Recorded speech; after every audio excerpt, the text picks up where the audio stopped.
अस्सलाम वालेकुम। आज के वीडियो ट्यूटोरियल में हम मल्टीप्लेक्सर के चंद पहलुओं का मुताला करेंगे, जिसकी मदद से आपको इसका ऑपरेशन और इसके इस्तेमाल को सीखने में आसानी होगी। सबसे पहले हम ये देखेंगे कि मल्टीप्लेक्सर होता क्या है। इसके बाद हम फिजिकल स्विचेस की मदद से एक एनालॉजी कायम करेंगे और देखेंगे कि मल्टीप्लेक्सर किस तरह से काम करता है। इसके बाद हम इसकी लॉजिक डायग्राम की मदद से ये देखेंगे कि हम किस तरीके से एक जो मल्टीप्लेक्सर होता है उसको सिमुलेट कर सकते हैं। इसके बाद हम एक फिजिकल आईसी 4539 को सिमुलेट करके देखेंगे और देखेंगे कि प्रैक्टिकली एक मल्टीप्लेक्सर किस तरह से काम करता है, और हम इनकी टाइमिंग डायग्राम का भी मुताला करेंगे। वीडियो की तफसीलात देखने से पहले आपसे गुजारिश है कि हमारे चैनल को सब्सक्राइब करें और हमारी वीडियो को लाइक करें। हमारा पहला सवाल ये ज़हन में आता है कि मल्टीप्लेक्सर हमारे किस काम आता है। दरअसल मल्टीप्लेक्सर और एक और डिवाइस डी मल्टीप्लेक्सर जो है, ये मिलकर हमारा एक प्रॉब्लम सॉल्व करते हैं। मल्टीप्लेक्सर को डाटा सिलेक्टर भी कहा जाता है। ये करता ये है कि हमारे पास चंद इनपुट्स को एक आउटपुट के साथ जोड़ता है, यानी हम चंद सिलेक्टर इनपुट की मदद से मुंतखब करते हैं कि किस वक्त कौन सी इनपुट आउटपुट के साथ जुड़ी होगी, यानी कि इस चैनल पर जा रही हो। मसला हमें ये है कि हमारे पास चैनल यानी कि लाइन एक है जिस पर हमने लॉन्ग डिस्टेंस या कहीं भी डाटा ट्रांसफ़र करना है, और हमारे पास इनपुट बहुत सारी हैं। तो हम ये करते हैं कि बारी बारी जो इनपुट्स हैं उनमें से किसी एक को आउटपुट के साथ जोड़ते हैं, उसका डाटा जाता है, और सिलेक्टर इनपुट ये फैसला करती है कि किस इनपुट का डाटा आउटपुट पर जाएगा। और हमारे पास मल्टीप्लेक्सर और डी मल्टीप्लेक्सर जो होते हैं वो आपस में सिंक्रोनाइज होते हैं, यानी कि दोनों को पता होता है कि किस वक्त किसका डाटा आ रहा है। इस तरह हम एक लाइन को यूज़ करते हुए बहुत सारी लाइनों का मुख्तलिफ डाटा जो है वो अपनी मंजिल पर पहुंचा सकते हैं। आइए एक सादा एनालॉजी के ज़रिए हम मल्टीप्लेक्सर को समझने की कोशिश करते हैं। सामने तस्वीर पर आपको एक स्विच नज़र आ रहा है और इसको दो इनपुट हमने दी हुई और एक हमारे पास आउटपुट है। फ़िलहाल हमने ऐसा किया है कि दोनों को 0-0 इनपुट दी हुई है, और हमारा जो स्विच है वो हमारी लाइन नंबर ये जो बी इनपुट है इसके साथ कनेक्टेड है। अभी हम इस सिमुलेशन को चलाकर देख आउटपुट पर हमें क्या मिलेगा। आपको नज़र आ रहा है कि ये लाइन आ रही है, ये इसके साथ जुड़ी हुई है। यकीनी तौर पर ये वाला ज़ीरो यहाँ पर पहुँच रहा होगा। तो आइए चलाकर देखते हैं। देखिए यहाँ पर ज़ीरो आ रहा है। अगर हम इसको 1 कर देते हैं तो यहाँ पर 1 हो जाता है, यहाँ पर 0 कर देते हैं तो 0 आ जाते हैं यहाँ पर। अगर हम इस स्विच को यहाँ पर बदल देते हैं और इस सिमुलेशन को चलाते हैं तो यकीनी तौर पर हम इसको चेंज करते रहें, आउटपुट हमारी तब्दील नहीं होगी, बल्कि इसको तब्दील करने से जो हमारी ए इनपुट है ये तब्दील होगी। तो ये बहुत सादा सी एक मिसाल है कि किस तरीके से हम एक आम जो हमारे पास एनालॉग स्विच होता है, मैकेनिकल एनालॉग स्विच होता है, इसकी हम जो इन जो सेटिंग है इसको हम चेंज करके दो लाइनों को एक लाइन पर भेज सकते हैं। यानी कि अगर हम इसको यहाँ पर इस ए इनपुट के साथ जोड़ेंगे तो ए इनपुट का डाटा जाएगा, और अगर हम बी इनपुट के साथ जोड़ेंगे तो बी इनपुट का डाटा जाएगा। इस स्विच को single pole double throw switch कहते हैं।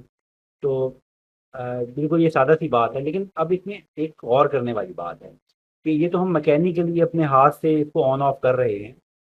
अब मिसाल ये है कि हमारे पास तो हम किसी डिजिटल इनपुट से इसको अगर कंट्रोल करना चाहें, पर या ये एनालॉग स्विच नहीं है, हम कोई डिजिटल डिवाइस बनाना चाहते हैं और उसके अंदर एक डिजिटल स्विच है और उसको हम कंट्रोल करना चाहते हैं, तो हमारा सवाल ये है कि हमें कितनी बिट की ज़रूरत पड़ेगी। देखें, हमारे पास दो लाइनें हैं, और अगर हमारे पास सिर्फ एक लाइन ऐसी हो, ठीक है, जिस पर हम ज़ीरो दें तो वो इसके साथ कनेक्ट हो जाए, और अगर 1 मुहैया करें तो वो इस लाइन के साथ कनेक्ट हो जाए, तो हमारा मसला हल हो सकता है। यानी कि अगर हमें कोई ऐसी डिजिटल डिवाइस बनानी पड़ जाए जिसको हम एक इनपुट दें यहाँ से जो कि स्विच को कंट्रोल करे, तो हमें यहाँ पर अगर हम 0 दें तो क्या हो, ये इसके साथ जुड़ जाए, और जब हम इसको 1 दें तो वो किसके साथ जुड़ जाए, इसके साथ जुड़ जाए। अभी तो हम इसको मैनुअली जोड़ रहे हैं, सिर्फ ये आपको कंसेप्ट क्लियर करने के लिए।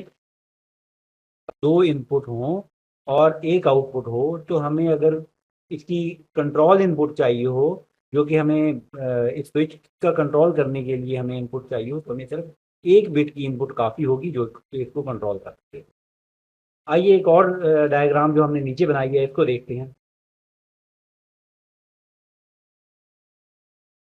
इस डायग्राम पर गौर कीजिए कि इसमें हमारे पास 4 इनपुट है और हमारे पास जो सिलेक्टर इस्तेमाल हुआ है ये इसके 4 टर्मिनल ऐसे हैं जिनके साथ ये स्विच जोड़ सकता है। ये देखें यहाँ पर ये स्विच जो है वो इसके साथ जुड़ गया, यानी कि D2 के साथ जुड़ गया, और इसके साथ हमने किया तो D1 के साथ जुड़ गया, और ये D0 के साथ जुड़ गया। यानी कि हम इसको 4 मुख्तलिफ जगहों पर जोड़ सकते हैं। आपको नज़र आ रहा होगा कि जब हम इसको ऑन करेंगे तो हम किसी भी लाइन का डाटा यहाँ पर देख सकते हैं। इसको एक दफ़ा चला के देख लेते हैं। देखिए अभी इसका डाटा जा रहा है, अगर मैं इसको 1 कर दूं तो 1 का जाएगा, अगर मैं इसको इसके साथ जोड़ दूं तो 1 का ये वाला 1 चला जाएगा जो कि D1 की लाइन है, D1 इसके साथ थ्रू हो गई है। और अगर हम इसके साथ भेज देते हैं तो D2 जो है वो इसके साथ शुरू हो जाएगी। देखने के लिए हम ये देख सकते हैं। इसी तरीके से हम इसको D3 के साथ भी जोड़ सकते हैं। ये बात तो आपको समझ में आ गई हो। अब जो अहम सवाल है वो ये है कि अगर हमें इस स्विच को कंट्रोल करना हो तो हमें कितनी बिट की ज़रूरत होगी।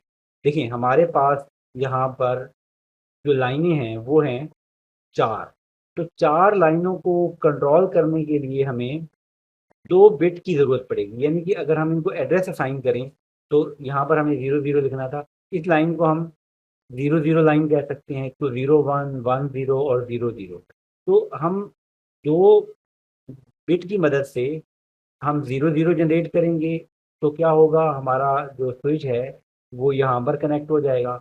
जब हम 0 1 कनेक्ट, जब हम यहाँ पर 0 1 देंगे तो हम ये चाहेंगे कि हमारी जो लाइन है वो D1 सेलेक्ट हो जाए, और जब हम 1 0 देंगे तो हम चाहेंगे कि हमारी लाइन नंबर D2 कनेक्ट हो जाए, और जब हम 1 1 देंगे तो हम चाहेंगे कि हमारी लाइन जो है वो D3 आउटपुट पर कनेक्ट हो जाए, और इसका जो डाटा है वो हमारे पास आउटपुट पर मिलना शुरू हो जाए। तो इसमें जो हम बात आपको समझाना चाह रहे हैं वो ये है कि हमें 4 इनपुट की अगर इनपुट हो हमारे पास और उसको हमने आउटपुट पर थ्रू करना हो तो स्विच को कंट्रोल करने के लिए हमें 2 बिट की ज़रूरत पड़ेगी। आइए 4 इनपुट मल्टीप्लेक्सर की लॉजिक डायग्राम देखते हैं। ज़ेरे नज़र डायग्राम में आप देख सकते हैं कि हमने 4 एंड गेट इस्तेमाल किए हैं और एक और गेट इस्तेमाल किए हैं। एंड गेट के बारे में आप जानते हैं कि उसकी आउटपुट तभी हाई होती है जब उसकी तमाम इनपुट हाई हो, जबकि और गेट ऐसा गेट होता है जिसके अगर कोई भी इनपुट हाई हो जाए तो आउटपुट हाई हो जाती है। जैसा हमने स्विच वाली एनर्जी के अंदर देखा था कि हमने 4 इनपुट D0 से D तक प्रोवाइड की थी, यहाँ पर भी हमने 4 इनपुट प्रोवाइड की, और हमने स्विचेज को सिलेक्ट करने के लिए 2 इनपुट S0 और S1 का इस्तेमाल किया। यहाँ पर हमने ट्रुथ टेबल दिखाया है कि हम अगर इन इनपुट को अगर सिलेक्ट करेंगे तो हमारी कौन सी डाटा इनपुट जो है वो आउटपुट के साथ जुड़ जाएगी। तो आइए इस डायग्राम को समझने की कोशिश करते हैं। सबसे पहले आप ये देखें कि मिसाल के तौर पर हम इस गेट की बात करते हैं, ये एक एंड गेट। इस एंड गेट की आउटपुट क्या होगी ये डिपेंड करता है इन 3 इनपुट पर। सबसे पहले हम ये सोचते हैं कि अगर किसी तरीके से ये वाली इनपुट और ये वाली इनपुट, यानी कि जो D0 के साथ कनेक्टेड है, इनको छोड़ के ये 2 इनपुट अगर किसी तरीके से हाई हो जाए तो आउटपुट क्या हो, इसकी आउटपुट वही होगी जो कि D0 पर हम प्रोवाइड करें। यानी अगर ये दोनों हाई हाई हो जाएं तो अगर D0 पे हाई होगा तो आउटपुट पे हाई होगा, D0 पे लो होगा तो आउटपुट पे लो होगा। यानी अगर हम इन दोनों को हाई हाई कर दें तो हमारा D0 सिलेक्ट हो जाएगा। अगर हम U1 जो है इसकी इन 2 इनपुट पर हाई हाई प्रोवाइड कर दें, यानी कि 1 1 प्रोवाइड कर दें, तो ये इसकी जो आउटपुट है ये किसे फॉलो करेगी, D1 को फॉलो करेगी। आइए सिमुलेशन को अभी चला कर देखते हैं ताकि इस कंसेप्ट को हम मज़ीद बेहतर बना सकें। देखिए अभी फ़िलहाल आपको नज़र आ रहा है कि हमने यहाँ पर 0 0 प्रोवाइड किया, तो यहाँ पर ये 0 इन्वर्ट होकर यहाँ पर 1 पहुँच गई, और ये 0 यहाँ पर इन्वर्ट होकर 1 पहुँच गई। इस तरह से इसकी 2 इनपुट क्या हो गई, हाई हो गई, जबकि बाकी कोई भी गेट ऐसा नहीं है जिसकी 2 इनपुट हाई हुई। तो अभी हमारे पास लॉजिकली हो ये गया है कि ये वाली D0 इनपुट यहाँ से होते हुए यहाँ कनेक्ट हो चुकी है। यानी कि अगर हम D0 पे 0 देंगे तो यहाँ आउटपुट 0 आ रही है और आउटपुट पर भी वही जा रही है। यहाँ हम अगर 1 मुहैया कर देते हैं तो ये आउटपुट आगे तक थ्रू हो जाती है, आगे तक कनेक्ट हो जाती है, क्योंकि ये हमारा और जो एंड गेट है ये सिलेक्टेड है। अगर हम इसको 0 1 प्रोवाइड कर देते हैं, आप तो टेबल में यहाँ पर देखें तो हमारे पास क्या सिलेक्ट हो गया है, D1 सिलेक्ट हो गया। D1 इसलिए सिलेक्ट हुआ है कि इसकी दो इनपुट क्या है, हाई है। तो जो हम इस पर मुहैया करेंगे यानी D1 पर, वो आउटपुट पर आ जाएगी। देखिए हमने इस पर 1 मुहैया किया है, बाकी सारी पर जो मर्जी होता रहे, जो हमारी आउटपुट है वो किसके साथ कनेक्टेड है, D1 के साथ कनेक्टेड है। तो जो इनपुट हम D1 पे देंगे वो हमें आउटपुट देंगे। इसी तरह से अगर हम इधर 1 0 दे देते हैं तो हमारी आउटपुट किसके साथ कनेक्ट हो जाएगी, D2 के साथ कनेक्ट हो जाएगी। देखें कि हमने बाकी तमाम को लो कर दिया है, लेकिन आउटपुट हमारी फिर भी हाई है क्योंकि D2 हाई है। इसी तरीके से जो हमारा D3 है, इसको सिलेक्ट करने के लिए हम क्या करेंगे, हम इन दोनों को 1 1 कर देंगे। तो क्या होगा, हमारा जो U3 एंड गेट है ये सिलेक्ट हो जाएगा और हमारी आउटपुट D3 के साथ कनेक्ट हो जाएगी। तो इस तरीके से हमें 4 इनपुट के मल्टीप्लेक्सर को सिलेक्ट करने के लिए, उसकी मखसूस इनपुट को मुंतखब करने के लिए हमें 2 इनपुट की ज़रूरत थी, और ये हमारे पास 4 इनपुट मल्टीप्लेक्सर का एक लॉजिक डायग्राम थी, जिसको हमने ट्रूथ टेबल और लॉजिक गेट्स की मदद से हमने एक्सप्लेन किया। आइए एक कमर्शियली अवेलेबल IC 4539, जिसके अंदर 2 मल्टीप्लेक्सर आपको मुहैया किए जाते हैं, इसका मुताला करते हैं। आप देख सकते हैं कि इस IC की 4 और 4 8 डाटा इनपुट्स हैं, जबकि इसकी 2 इनपुट सिलेक्शन है। तो अब सवाल ये पैदा होता है कि ये किसको सिलेक्ट करेगा इन 8 इनपुट में से। इसके लिए इन्होंने एक STB1 और STB2 इनपुट मुहैया की है, यानी कि स्ट्रोब 1 और स्ट्रोब 2। स्ट्रोब का लफ्ज़ी मतलब तो ये होता है कि फ्लैश करना, मतलब जैसे लाइट होती है ना उसको फ्लैश करना। तो यहाँ पर इसका ये मतलब बनता है, इनमें से किसको ऑन ऑफ कर सकते हैं। इन 2 इनपुट की मदद से आप या तो ये 4 जो इनपुट हैं इनको सिलेक्ट कर सकते हैं या इनको सिलेक्ट कर सकते हैं। तो जिस पर आप 1 दे देंगे वो वाली जो इनपुट लाइन है वो सिलेक्ट हो जाएगी, और वो वाला उस वक्त जो है वो अपनी आउटपुट मुहैया करेगा। और अगर आप दोनों को हाई दे देंगे तो दोनों काम करेंगे, यानी कि जो ये वाली इनपुट हैं ये हमेशा ZX के साथ अपनी आउटपुट मुहैया करती हैं, और ये वाली इनपुट जो है वो ZY के साथ मुहैया करती हैं। अभी हमने ये किया है कि जो स्ट्रोब 1 है उसको हमने लो किया है। स्ट्रोब 1 किसके साथ इस्तेमाल होती है, वो ये हमारी जो X वाली 4 इनपुट है इनके साथ इस्तेमाल होगी। यानी कि अभी अगर हम इनपुट पर जो मर्जी देते रहें तो हमारी जो ये इन 4 इनपुट को आउटपुट के साथ थ्रू नहीं करेगी, क्योंकि हमने स्ट्रोब को ही 0 किया हुआ है। तो आइए करके देखते हैं। अभी हमने इसको चला दिया। जब हमने इसको चलाया हुआ है तो चाहे हम इसको लो करें हाई करें, हमारी आउटपुट लो ही मौजूद है। तो अभी हम इसको हाई करके देखते हैं। देखिए अभी हमने इसको हाई कर दिया है और यहाँ पर हम क्या दे देते हैं, 0 0 दे देते हैं। तो हमारे पास क्या इनपुट सेलेक्ट होनी चाहिए, हमारे पास जो हमारी पहली इनपुट है D0 वो सिलेक्ट होनी चाहिए। और D0 पर क्योंकि 0 था तो आउटपुट पर हमें 0 मिल रहा है, और इस पर हमने 1 मुहैया किया तो आउटपुट पर 1 मिल गया। अगर हम इसको 0 दें और बाकी तमाम पर 1 भी दे दें तो आउटपुट पर हमें कोई फ़र्क नहीं पड़ेगा। तो हमने इसी चीज़ को अपने ट्रूथ टेबल में भी शो किया है। ये देखें ट्रूथ टेबल में अगर 0 0 है तो हमारे पास क्या सिलेक्ट हो जाएगा, हमारे पास D0 सिलेक्ट हो जाएगा। आइए 0 1 करके देखते हैं। जब हमने 0 1 किया तो हमारे पास सिलेक्ट हो गई D1 इनपुट। तो D1 पर अगर हम 1 देंगे तो आउटपुट पर 1 आ जाएगा, और चाहे हम बाकियों पर जो मर्जी करते रहें हमें फ़र्क नहीं पड़ता। हमारी आउटपुट कनेक्टेड हो गई है, लॉजिकली कनेक्ट हो गई है। ये X1 ZX के साथ कनेक्ट हो गई। और अगर हम इसको 1 0 दे देते हैं तो हमारे साथ कौन सी इनपुट हो जाएगी, हमारे पास D2 सिलेक्ट हो जाएगी। और अगर हम 1 1 दे देते हैं तो जैसा कि हमने अपने ट्रूथ टेबल में भी दिखाया है कि 1 1 देने से जो D3 है वो हमारे पास सिलेक्ट हो चुकी है। तो ये हमारे पास एक प्रैक्टिकल IC थी, जिससे हमें ये अंदाज़ा होता है कि किस तरीके से हम लोग जो हमारे पास प्रैक्टिकल सर्किट्स होते हैं उनमें जो मल्टीप्लेक्सर की ICs होती हैं उन्हें हम किस तरह से इस्तेमाल करते हैं। आइए 4 इनपुट मल्टीप्लेक्सर को चंद इनपुट देकर हम इसकी आउटपुट पर जो इसकी टाइमिंग डायग्राम होगी उसका मुताला करते हैं। देखिए हमने जो हमारा चैनल एक्स वाला चैनल है इसको इस्तेमाल किया है, यानी कि क्योंकि हमारे पास ये वाली आई थी हमें ड्यूअल 4 इनपुट मल्टीप्लेक्सर मुहैया करती है, लेकिन अभी हमने सिर्फ इसको इसका एक चैनल या एक मल्टीप्लेक्सर इस्तेमाल किया है। इस वाले मल्टीप्लेक्सर की जो इनपुट हैं ये हमें जेड एक्स पर आउटपुट मुहैया करती है, यानी कि इन चार में से एक वक्त में किसी एक को जेड एक्स के साथ जोड़ देती है, लॉजिकली जोड़ देती है। हमने स्ट्रोब जो एस टी वी वन है उसको वन मुहैया किया है ताकि हमारा ये जो चैनल है ये सिलेक्ट हो जाए और ये मतलब काम करना शुरू कर दे। देखते हैं कि हमने इनपुट पर क्या क्या दिया। देखिए हमने जो हमारे पास एक्स ज़ीरो इनपुट है इस पर हमने परमानेंटली ज़ीरो वोल्टेज मुहैया कर दी है, यानी कि जो हमारे पास एक्स ज़ीरो है इस पर ज़ीरो वोल्टेज दे दिए हैं, जबकि जो हमारे पास एक्स थ्री है इस पर हमने 5 वोल्टेज दे दिए हैं, मुस्तकिलन इसको 5 वोल्टेज मिलते रहे। जबकि हमने जो हमारे पास एक्स वन इनपुट है इस पर हमने 50 हर्ट्स का और हमारे पास जो एक्स टू है इस पर हमने 5 हर्ट्स का सिग्नल दे दिया है। जो हमारे पास 50 हर्ट्स है ये ज़्यादा फ्रीक्वेंसी है, हमें बहुत करीब करीब पल्सेस नज़र आएंगी, जबकि इसमें थोड़े फासले पर पल्सेस नज़र आए। हमने जो हमारे सिलेक्टर इनपुट हैं इन पर भी दो अलग अलग सिग्नल दिए हैं।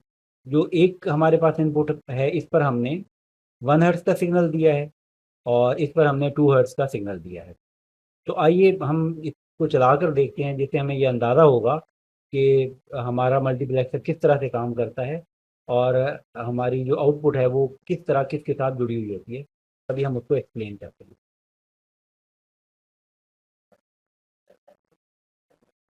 देखिए आपको जो इनपुट नज़र आ रही हैं और उसके अगेंस्ट आउटपुट नज़र आ रही है उसको हम पहले थोड़ा सा आपको दिखा दें कि ये जो चारों हमारे पास वेव फॉर्म नज़र आ रही हैं ये किसकी हैं। देखिए ये जो हमारे पास येलो कलर के अंदर नज़र आ रही है ये हमारे मल्टीप्लेक्सर की आउटपुट है। देखिए ये येलो आपको नज़र आ रहा है, ये हमने आउटपुट के साथ कनेक्ट किया हुआ है।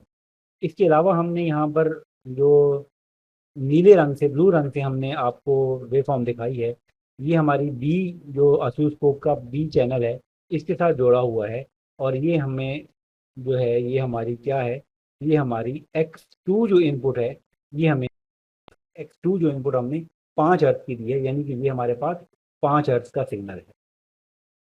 हमने ये जो नीचे दो वेव फॉर्म दिखाई हैं ये हमारी सिलेक्टर इनपुट है। ये देखें ये जो सिलेक्टर इनपुट हैं ये हमने जोड़ी हैं, ये यहाँ से आई यहाँ से आई और ये हमें तकरीबन ये गुलाबी या लाल रंग है इसमें हमें ये वेव फॉर्म नज़र आ रही है। और ग्रीन कलर में हमारे पास जो 2 हर्ट्ज की जो हमारे पास वेव फॉर्म है ये हमें नज़र, ये 1 हर्ट्ज है ये 2 हर्ट्ज है। ये देखें कि ये जो हमारे पास है ये जो हमारे पास आई इधर से इधर लाल रंग में ये है हमारे पास